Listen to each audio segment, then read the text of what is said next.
Quitté Paris pour entreprendre, c'est un collectif de 8 structures d'accompagnement à la création d'entreprises et aussi au développement d'entreprises. 8 structures qui se sont réunies pour faciliter les démarches et surtout montrer qu'il y a des territoires hors Paris où les réseaux travaillent ensemble pour la pérennité des projets des entrepreneurs qui veulent s'implanter dans le territoire. Parce que pour faciliter les démarches, il faut gagner du temps. Donc, en province, souvent les réseaux sont plus proches les uns des autres, se connaissent mieux, donc ça fait avancer plus vite les projets.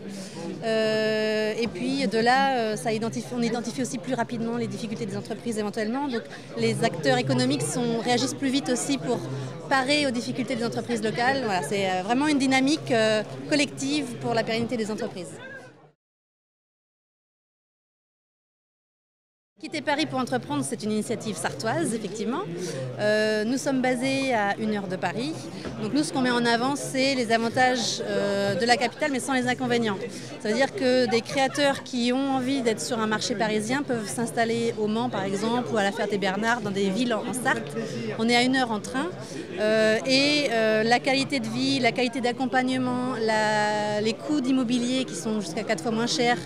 Voilà, il y a tout un tas de raisons de proximité avec les interlocuteurs politiques et économiques qui font que la durée de vie de l'entreprise va être plus longue, l'épanouissement du gestionnaire, du créateur, de sa famille et de ses salariés vont faire qu'il va pouvoir voir plus loin pour son entreprise. Quand on soutient les porteurs de projets, il y a plein d'axes différents qu'il faut voir. Il y a le soutien professionnel dans l'accompagnement qu'on va pouvoir faire. Il y a le soutien en termes d'avantages en nature, c'est-à-dire des mises à disposition de bureaux, du portage immobilier, faire avancer l'aide à la mobilité des salariés, par exemple, aider une entreprise à inciter ses salariés à s'implanter dans un autre territoire. Il peut y avoir des aides au déplacement. Après, il peut y avoir aussi des aides financières pour la personne. Donc ça, c'est vrai que c'est malheureusement la première chose qui est regardée, qui se conçoit, mais il ne faut pas que les aides financières, il ne faut pas que ce soit le premier moteur pour choisir un territoire. Il faut voir la globalité, pas qu'au moment de la création, mais dans la durée de vie de l'entreprise. Est-ce qu'il y a tous les acteurs qui vont pouvoir m'aider quand je vais transmettre, quand je vais vouloir recruter, quand je vais devoir passer par un redressement éventuellement. Voilà, il faut voir global. Donc en Sarthe, oui, on a des aides financières particulières, notamment le financement du congé création.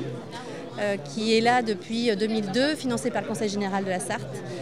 Et donc une personne qui est salariée, qui veut se mettre en congé sabbatique pour monter son projet de création d'entreprise. Si son projet concerne la Sarthe, il est indemnisé pendant la durée de son congé création, c'est-à-dire il y a un plafond de 28 000 €. Voilà. Donc il peut trouver toutes les informations sur Internet sans problème. C'est une aide unique en France. Après, il y a d'autres territoires qui vont avoir d'autres aides uniques aussi en France, mais nous on est sur ce créneau-là. Et on active aussi beaucoup d'aides pour les salariés repreneurs de l'entreprise qui les emploie, pour faciliter la transmission des entreprises existantes et pour ne pas perdre ces salariés, ces effectifs qui sont déjà en place.